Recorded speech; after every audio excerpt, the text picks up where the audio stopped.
And we're live. Welcome, everyone, to another High Vibe conversation. I'm your host, Shel Shapiro. With me today, we've got Linda Vetrus Nichols, Dorit Carlson, Jenny Langren, Stina Marie, and today's special guest, Mike Stevenson. Today, we will be talking all about using your voice. I'm excited to dive into this conversation with you and everyone else here.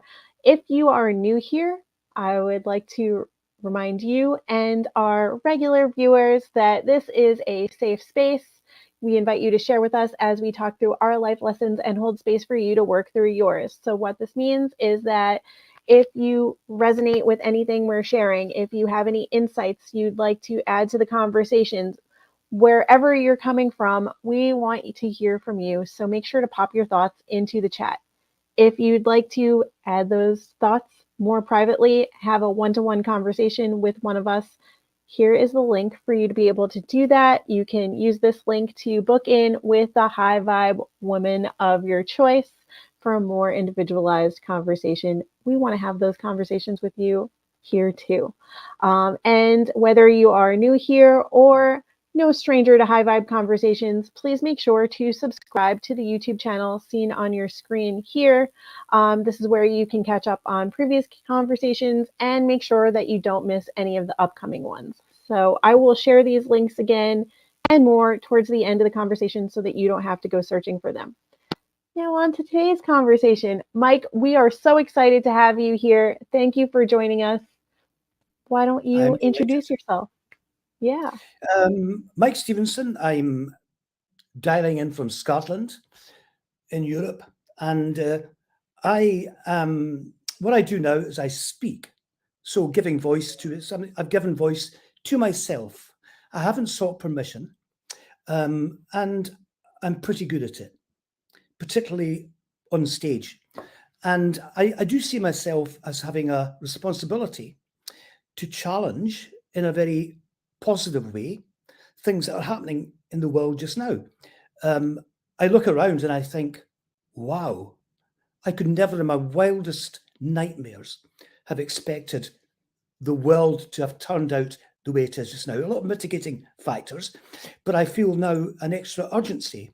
Um, First of all, to give young people not only hope, but also a sense that they can influence the world, not just wait for it to arrive on their lap in the package that we have made for them, but also to be creative and to present, many of the challenges we face seem insurmountable. And if we keep tackling them in exactly the same way, we're going to get exactly the same results. So I've got a background in creativity. And it is important that we look at things through different eyes and think a bit more laterally. And of course, children are brilliant at doing that, which is why I always champion children. And I brought children in to work with me on various projects. And wow, you get a totally different result because children are wild. I mean, I don't mean wild in that sense, but their imaginations are so open and so vibrant and so colorful and so full of possibility. It's extraordinary. We don't tap into that. And I'll just finish very briefly. Yesterday, I heard in England they are excluding 3,500 pupils a day from schools.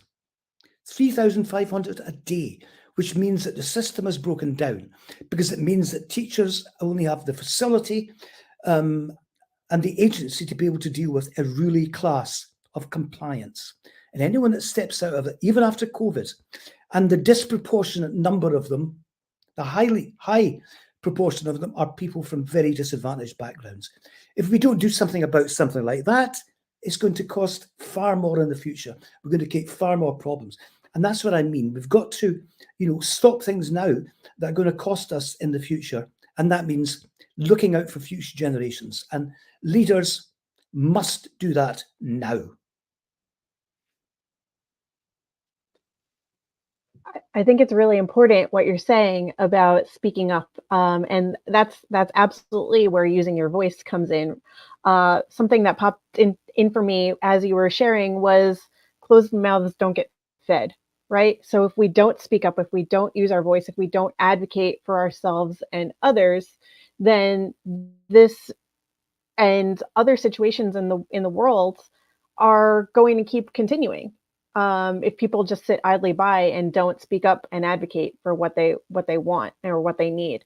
So I love that you bring up some of these conversational topics around using your voice. And I know that when you do speak in front of an audience, you're often speaking about these topics and why they're so important, and how others can do that better. Um, how did you even get started using your voice or know that this was what you wanted to do? It's quite hard to say, really, because I was a disaster at school. I was chucked out at 15. I ended up sleeping out in London for a year. And then I went to Dublin and I busked with a guitar. I was a singer, guitarist. I did pretty well. So I found the first principle was I was a performer. And I'd always been fascinated by theatre and performance. And I listened to stories in Dublin bars, people that had been present, during the time of the Black and Tans in Ireland. I mean, this was living, breathing history. And I thought, nothing beats the spoken word for hearing directly from the horse's mouth. And when people can introduce a bit of art and craft into the way they present stories, they're very captivating. You learn. And then I was asked, many years later, if I would go and give a talk in the Institute of Cultural Arts in London and in the Pall Mall, which is very, a posh place. And I said, what, me? And I went down and they loved the fact I had a Scottish accent. I didn't try and hide it. I was bullish. I was confident. And they just loved that. So that's when it really started. The guy who employed me said, God, you can change so many lives when you speak, because you've got people in this room absolutely gripped. And they're not like you. That was the thing that really fascinated me. I was speaking to a totally different tribe about the things I was doing in Edinburgh to, galvanize a community and lift spirits and give a community a voice, because that's what it was all about, that I was speaking. And I was saying, when you listen to people, and we very rarely listen to people, you hear so many incredible things and you see life from a perspective that you're never going to get the chance to see if you don't listen. And so, we did quite a lot in those days, set up a housing association, which is a social housing owned by local community, bought up private landlords that were doing terrible things to their tenants. They had no running hot water, no baths, no showers. They had inside toilets. That was the best they had. And we transformed the homes, but most of all, you saw a transformation in the people, that they had a voice, they can make things happen. And that is in itself an epiphany moment for people. And then you see them becoming, spokespeople in their own right and having the confidence to go and stand before politicians. And so it goes on. So that's how it started. And, I love what I do because it just comes naturally. So I don't have to think too much about it. And I don't use notes. So it's always unscripted. And I find that best. It's a bit, like a jam session when I speak. It's not scripted. Because if people know it's scripted, they think, oh, he's told the speech before. And I probably haven't, ever. There'll be bits from past speeches, but I always respond to the people that are in the room. And tomorrow, it's a very large number of women who are in this organization that has grown. It started just after the suffragettes, and now it's regrowing and it's getting different generations in it. So it's an audience of women, which pleases me greatly because they listen.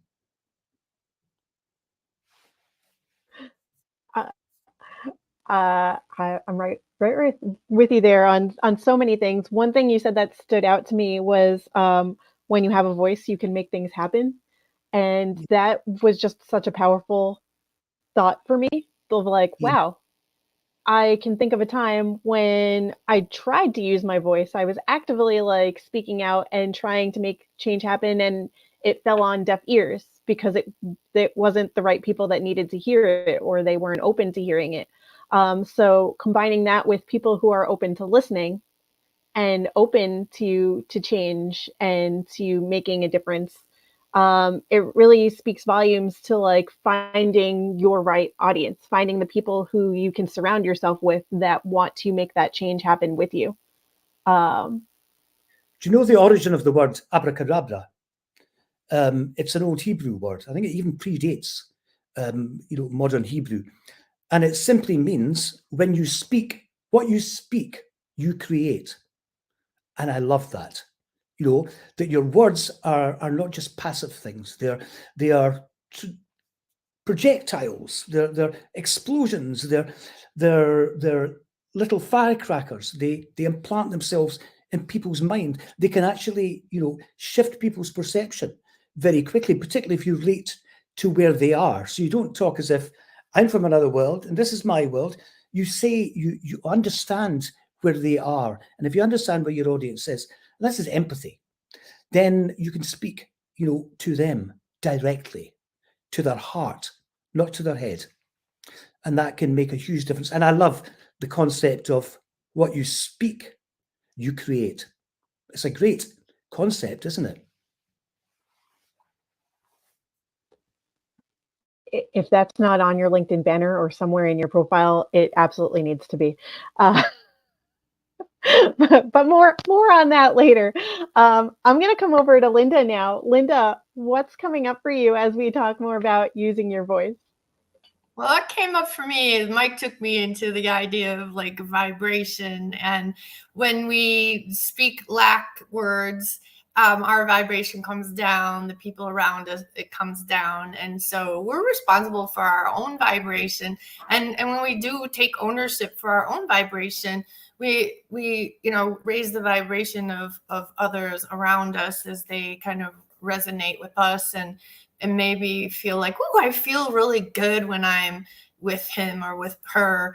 And sometimes they tap into why, and sometimes they're like, oh, he or she's just so positive. And then Jenny talks about like toxic positivity. So that's not what I'm talking about. Yeah. So even the one that I talk about the most is have to versus get to. I have to do this. I have to do that.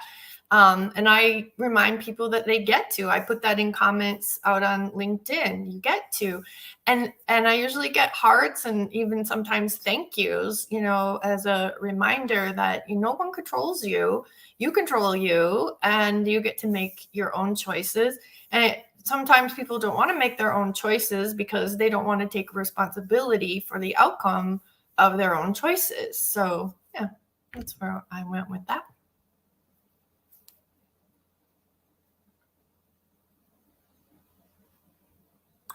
I have to say, I love having the choice and owning that choice that I've made. And I didn't always appreciate that, but more and more, like I hear myself when I'm in conversation with family, friends, or somebody that I meet along the way. And I've been saying more recently, well, that was a choice.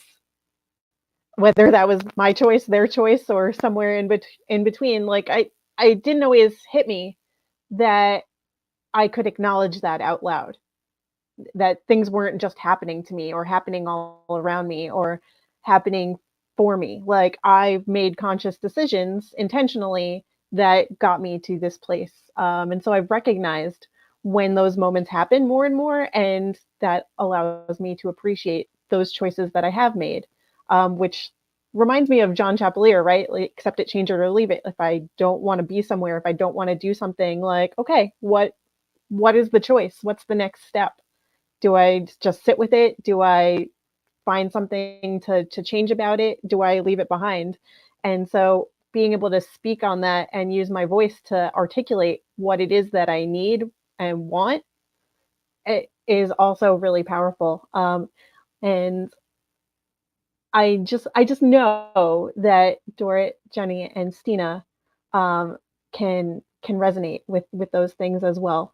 So Dorit, I'm popping down to you right now. What's coming up as we talk about using your voice? I'm gonna take it to a different part, because I was really late in life starting to use my voice. I didn't think I had anything special. There wasn't anything that I knew that not everyone else knew already. So why should I open my mouth? I mean, I was just on parent conferences sitting there looking at, I had 3 kids in school, and I was sometimes the oldest mom, since I had been through that rodeo before, and sitting there looking at the youngsters and keeping my mouth shut. And after the meeting, I was like, why didn't I, kicking myself and over again. And I didn't think that I had anything that was special. But meeting this gang, and especially Linda forcing me to use my voice first in the book and on these lives, and that has kind of snowballed into so much.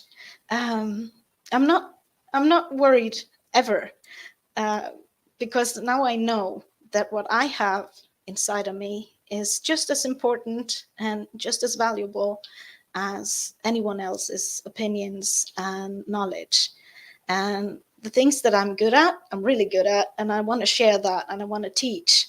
And I'm always open to learn, and I ask a lot of questions, and I'm really curious about people and how they work, why are they the way they are, what's triggering, what's not triggering, and I'm super empathic, and get the vibes from people, and those things combined has made a huge difference when I learned how to voice my my thoughts, my feelings, and my knowledge. Yeah.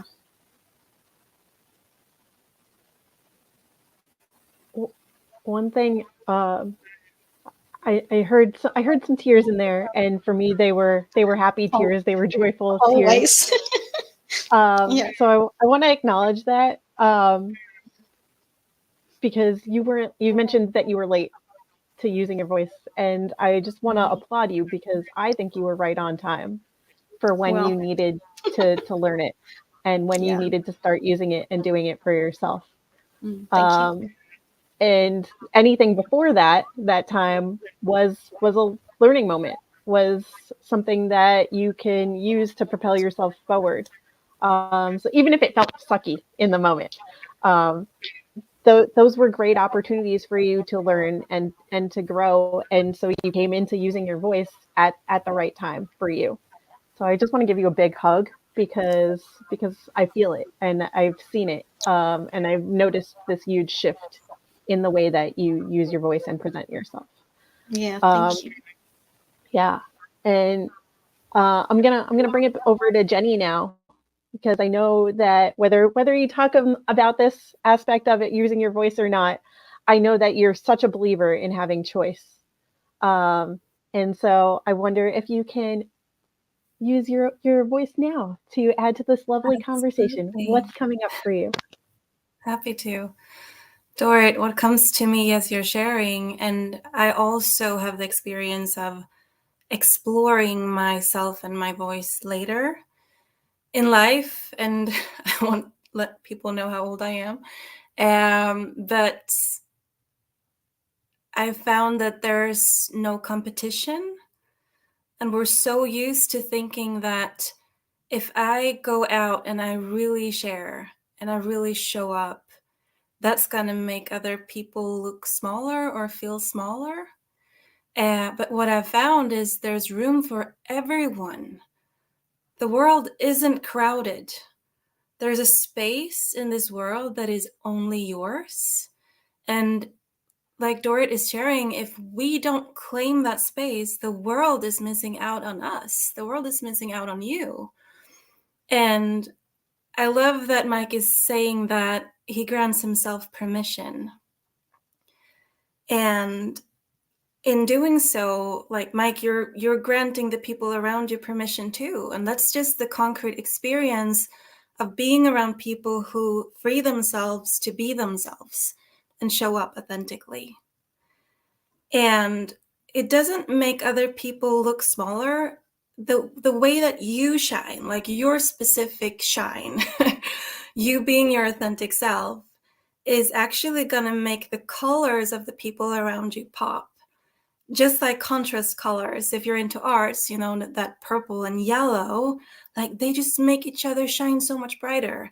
And that's the beauty of difference. Like that's the beauty of a team where people are vastly different from each other, that they just complement each other and make this juicy culture that complements. And no one has to be 100%, and everyone can be, you know, invited in. And it's just a gorgeous bouquet of contrast colors. And I'm so glad, Dorit, that you're making that journey, and me too. And we surely get to enjoy it. I think everything that we long for is on the other side of that fear of using our voice. So happy to have you here, Mike. And like Linda, you're sharing how it goes along with the vibration being raised around the people around us as well, right? Giving ourselves permission grants the people around us permission to step into that vibe as well. Thank you. Yeah, and I think that's my intention in a sense. That's why I use my voice. It's not to make me look like an all-conquering speaker. It's to make people feel that they've got a voice, and they've got a powerful voice, and they've got a powerful story, and they've got opinions. And I'll just tell you a very quick story. Have I got time? I was asked to do a communication strategy for a local authority in Scotland. And I said, well, as part of this, I want to go out and speak to children in schools. And they said, why would you speak to children in schools? They don't vote yet. Which is another example of the kind of short-term thinking that dominates politics. But anyway, I eventually persuaded them to allow me. So I went into one secondary school, and I had the local authority's logo hidden from the children in the class. They were second years, so they were about 13, 14. And I warmed them up for a few minutes, and then I flipped it over and I said, what does that say to you? And it was the council's logo. And one wee boy said, no ball games, mister. So I was telling a room full in Edinburgh a few weeks later, and there were politicians there, and I told this story. And the politician from Edinburgh stood up at the end and he said, on Monday, I'm going to make the decision to remove all no ball games signs. That's the power of telling a story and listening to one group, because in effect, children saw the council as stopping them doing things, not empowering them, not being there to support them. Because all of their council logos that they knew and identified with were saying don't and no. And right enough, Edinburgh did remove the no ball game signs as a direct result of that story. That's the power of listening to people, and not just listening to their voices, but then amplifying their voices, because ideas need to be shared. Otherwise, they just sit on a dusty shelf. Like so many videos from when we first discovered VHS and people were out with video cameras, and offices had, piles and piles of videos that they'd paid for, and some awful bit of filming, and they had them lying in shelves, dusty. No one ever watched them because we moved on to something else then. But the spoken word is powerful. It'll never go out of fashion. And when you think that in the 18th century, the late 18th century, there was a speech given by William Gladstone in Edinburgh, attended by thousands of people, and he went on for 4.5 hours to a standing audience, and people were riveted, captivated. They didn't move. 4.5 hours, when you look at the time we've got now to communicate a message. 4.5 hours, We wouldn't even contemplate that now. But, the spoken word is powerful. We just have to use it in different ways today. But that's it, really. The spoken word is powerful. And I love the story that you told about going into the classroom, because the students, whether they knew that other people were listening or not, they weren't inhibited or like holding themselves back from sharing. They just freely shared what was on their minds, and somebody happened to hear what they were saying. So it's powerful in that, like, we weren't. I added myself in there as if I was one of the kids in the classroom. The kids weren't compelled to change their story or their voice or hold back on anything that was coming to mind for them. I keep coming back to the word abracadabra that you shared earlier, which keeps making me look at Stina on the screen, because I know Stina loves word etymology. And I've seen you take notes. I don't know if you were doing that today, but like, it keeps drawing my attention down to you. So what a lovely time for me to bring the conversation down to you and ask what's coming up as we're talking about using your voice. Abracadabra, if you will. Thank you. I loved that. I was not taking etymology notes today, but I'm glad that Mike brought that into the conversation for us. I love thinking about the power of voice in regards to leadership, and just what Mike has been sharing. I'm just reminded of when I won the beauty pageant in high school. I got to go tour our capital, our state capital, and spend a little bit of time with our representative. And what the impact that she made on me in that visit was showing us and telling us how she handled her job. She was talking about all of the emails she reads and all of the phone calls she gets, and how she kind of gathers the, opinions and ideas of the people she represents in order to influence the decisions that she's making in her job. And at the time, I just thought, oh, cool, that's what everybody's doing here. And that's not what everyone's doing there or in any political or leadership position. That's just a leader who is doing a good job and an authentic job leading, because they actually care about the people who have elected them and, put them in this position of power, and treat it with a kind of reverence and, feel honored to do that job. And I thought about all of the times I've been in systems that feel very oppressive, that feel like I can't really make moves or make change. And those are systems where you have a dictator, you have that one person who's, dominating. And there's a lot of fear, there's a lot of manipulation, there's a lot of this is my way and that's the right way. And it doesn't create those collaborative bonds. It doesn't draw excellence out of other people. And it's really like a lot of untapped resources when you only have that one person who's saying, this is the way we're going to do things.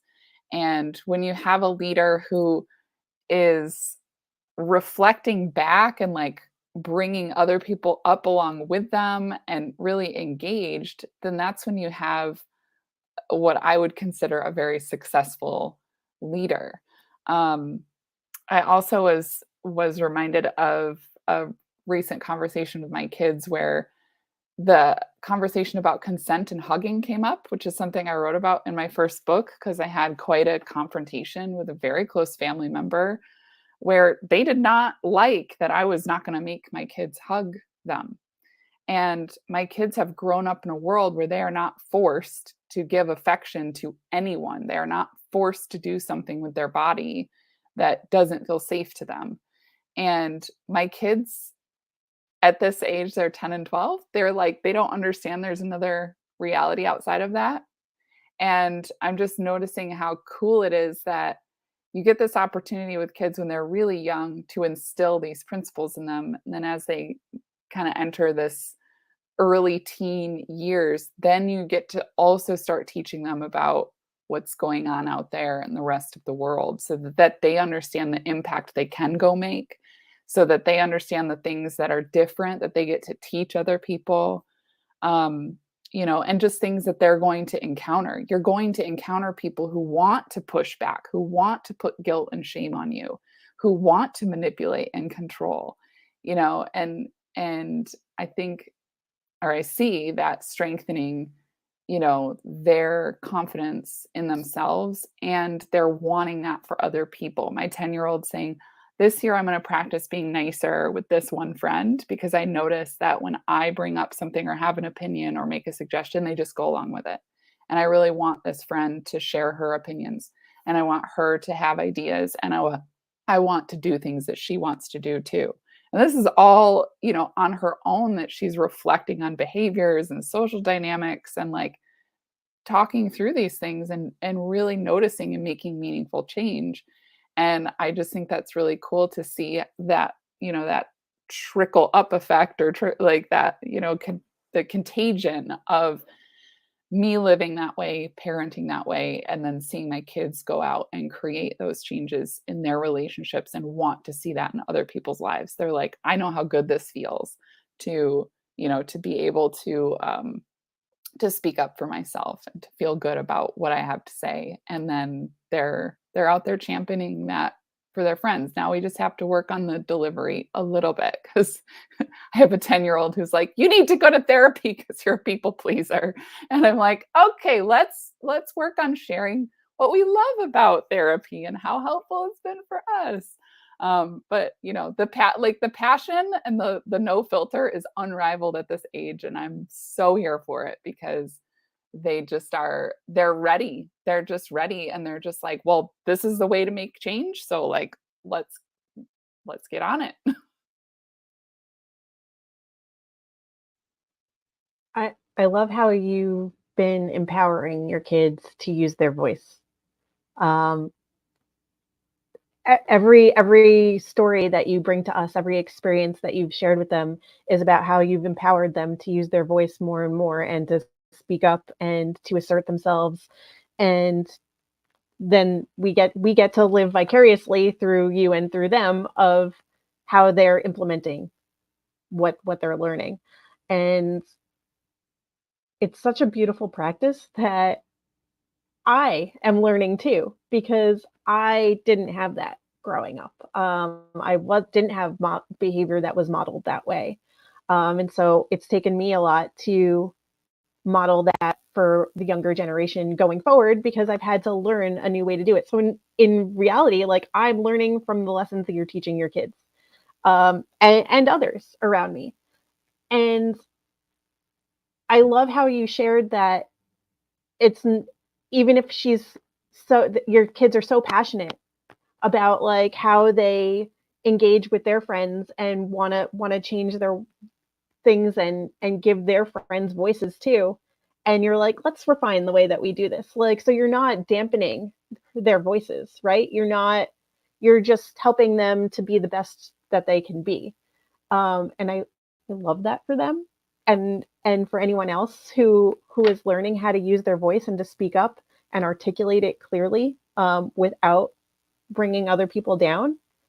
Because I feel like sometimes we get the wrong message instilled in us, that like, if we share too much, if we're too vocal, if we're too loud and adamant about certain things, that we have to then silence ourselves and keep it to ourselves, even if we really, really are screaming inside to let certain things out. So I love hearing how you're teaching your kids and instilling in them values to be better, and better for those around them too.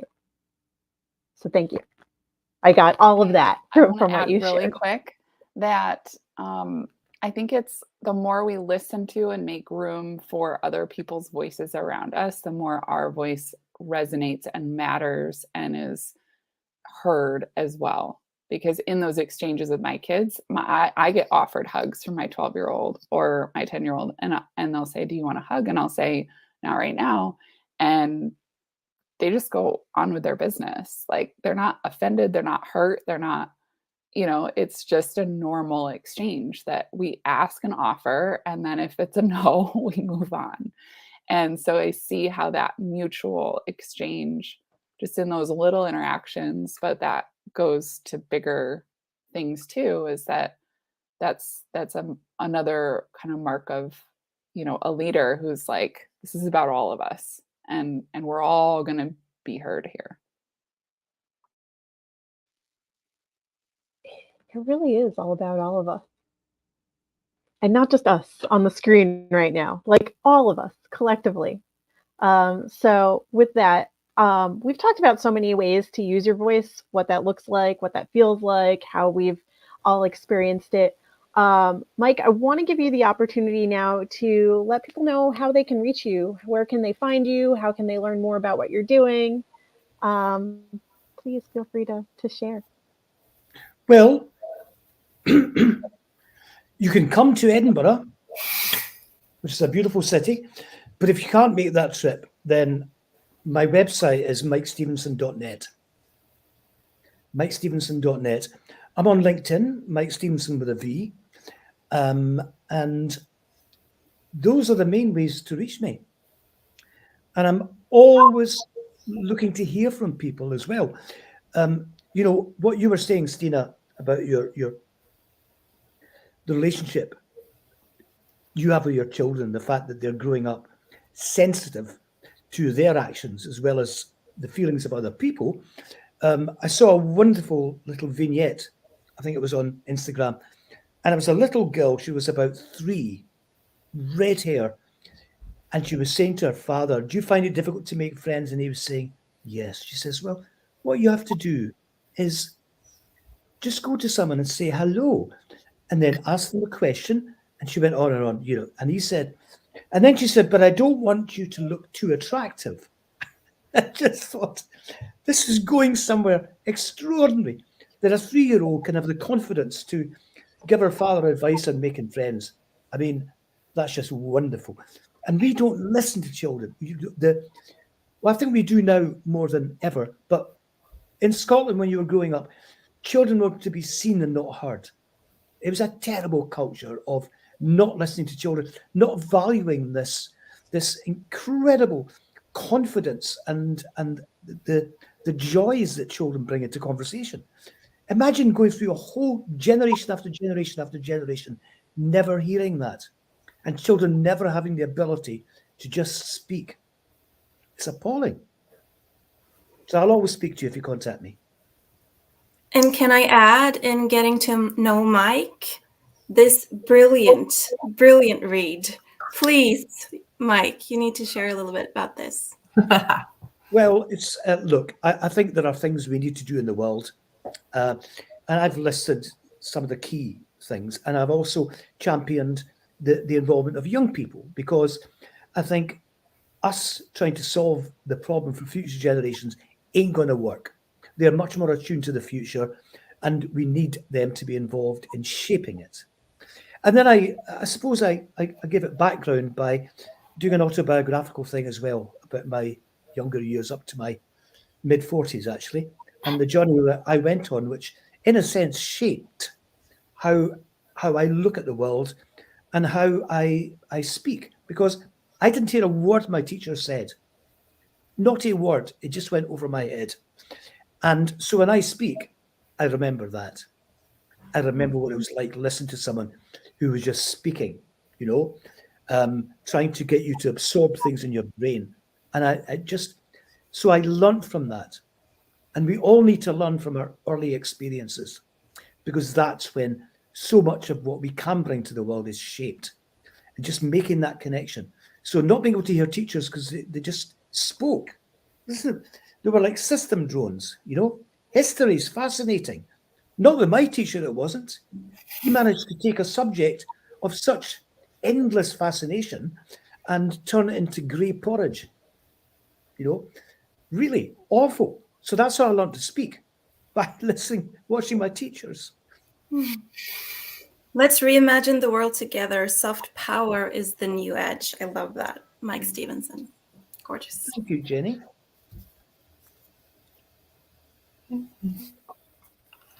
Mike- I will share the link. I want to share the link for that as well, so that people can grab that if they want to. Yeah, Shell, on Mike's website, there's a video of him speaking to an audience, and it's hysterical because he was telling a story about how he worked with a group of kids and they designed the city that they would want to live in the whole park, and then he brought in someone who could, a little bit of the kids' ideas. The kids had just this brilliant layout, and then he said, but maybe we'll move this slide away from the swing a little bit because we wouldn't want kids coming down the slide and bumping into kids on the swing. And the kids are like, actually, we would. So that takes what Stina and Mike have been kind of talking about today. It's it's delightful. You're a great speaker, Mike, and a great writer. Oh, thank you. This is, I didn't expect this. I'm Scottish. We don't hear compliments very often. Right. It's like I have to go into a darkened room now and do penance. beat myself with birch twigs. Oh. It's a Well, simple 2-word. Thank you. Yeah, we've thoroughly enjoyed having you here with us, and bringing the energy and high vibes to the conversation for sure. And we'd love to continue the conversation with you as well, and invite anybody else who wants to have these discussions with you too. Please make sure to reach out to Mike to connect with him. Reach out to us if you'd like to have your own high vibe conversation. And we also want to know, what conversations have we not had yet that you want us to talk about? Because we're always looking for more things to discuss. We're always looking for more guests to join us. And we want to have more high vibe conversations with you. So please make sure to subscribe to the YouTube channel. Again, that's on your screen right now to catch up on previous conversations, to subscribe so that you don't miss any of the upcoming ones. And once more, in case you missed it earlier, if you feel like you want to have a high vibe conversation of your own individually with one of us, here's the link where you can book your one-to-one call now. So thank you for joining us today, Mike, and anyone else who is here, whether you're catching us live or on the replay. We appreciate you. We love you. We hope you come back for more. So we will say bye for now.